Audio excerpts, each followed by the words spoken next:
10 fëmijë të një kopshti shtetëror në Gramsh janë helmuar me salmonel. Familjarët shprehen se shenjat e helmimit të fëmijëve janë vënë re në mes të javës, por fillimisht kanë pretenduar se ishte ndonjë situatë virale. Ishte rezultati i analizave që ka evidentuar se ata ishin të infektuar me salmonel, e cila dyshohet se ka ardhur nga ushqimi i servitur nga një kompani private përmes cateringut. Eral Çarçiu, një prej prindërve që ka patur 2 vajzat në kopësht, njëkohësisht antar i Këshillit Bashkiak në Gramsh, shprehet se ana e strukturave drejtuese janë lemëruar që të marrin fëmijët, pasi është evidentuar një rast me salmonel. Menaxhon sjelljen e ushqimeve të fëmijës dhe ata e sjellin ushqimet dhe gatuhet nga kuzhinierët këtu në kopshtin në Gramsh. Dhe ditën e premte, javën e parë, supozohet që fëmia që është me salmonel ka ngrënë supule, ka qenë menuar supule dhe ditën e shtunë të diel të javës së parë ka shfaqur simptoma diarree dhe temperaturë me 39. Aty është drejtuar spitalit Gramshit, nga aty janë bërë analizat dhe ditën e mërkurë, mos gaboj, është marrë vesh që është me salmonel. Ditën e ende jemi lajmëruar prindërit e tjerë. Dhe normalisht që salmonela ka ardhur nga supa e pulës, nga filetet e pulës që janë përdorur.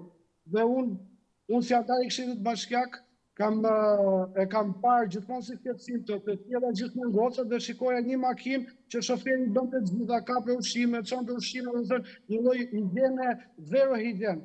Dhe kam ngritur Këshillit Bashkiak që duhet vi një kompani apo një operator nga Tirana, kur të gjithë pasagerët e Tiranës vinë blenë mish në Gramsh. Kjo është. Sipas tij, reagimi i AKU-s dhe institucioneve të tjera ka qenë i vonuar pasi kanë kaluar disa ditë nga momenti kur janë njoftuar për helmimin e fëmijëve të tyre me salmonel dhe mostrat e analizave nga ana e tyre janë marrë me shumë vonezë. Ditëve vjen nga AKU-ja, inspektimi është mirë, tha shkonin, tha është pastër, tani dhe rregullat higjieno-sanitare.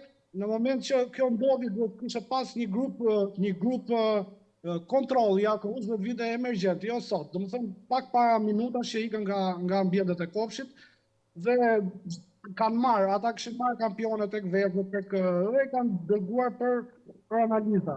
Por reagimi i institucioneve mua më duket shumë i avashtë, po e marr një supozim në rast se ne në policitë në spitalin e Gramshit momentalisht me një plak automatikisht njoftohet policia e shtetit dhe policia e shtetit merr masa. Tani atje ka vajtur një fëmijë me helmim, grupe fëmijë të tjerë kanë shkuar. Si më nuk ka një reagim të menjëhershëm të institucioneve. Kujtojmë se në muajin mars u konstatua në Shqipëri mishpule me salmonel, gjë që alarmoi padyshim konsumuesit, por edhe autoritetin kombëtar të ushqimit. Infeksioni i salmonelës mund të shkaktojë diare të rëndë, ethe dhe dehidratim, simptoma që shfaqen brenda 8 deri në 72 orë pas konsumimit të mishit të infektuar. Vetëm gatimi në temperaturë mbi 70 gradë mund të eliminojë rrezikun e salmonelës.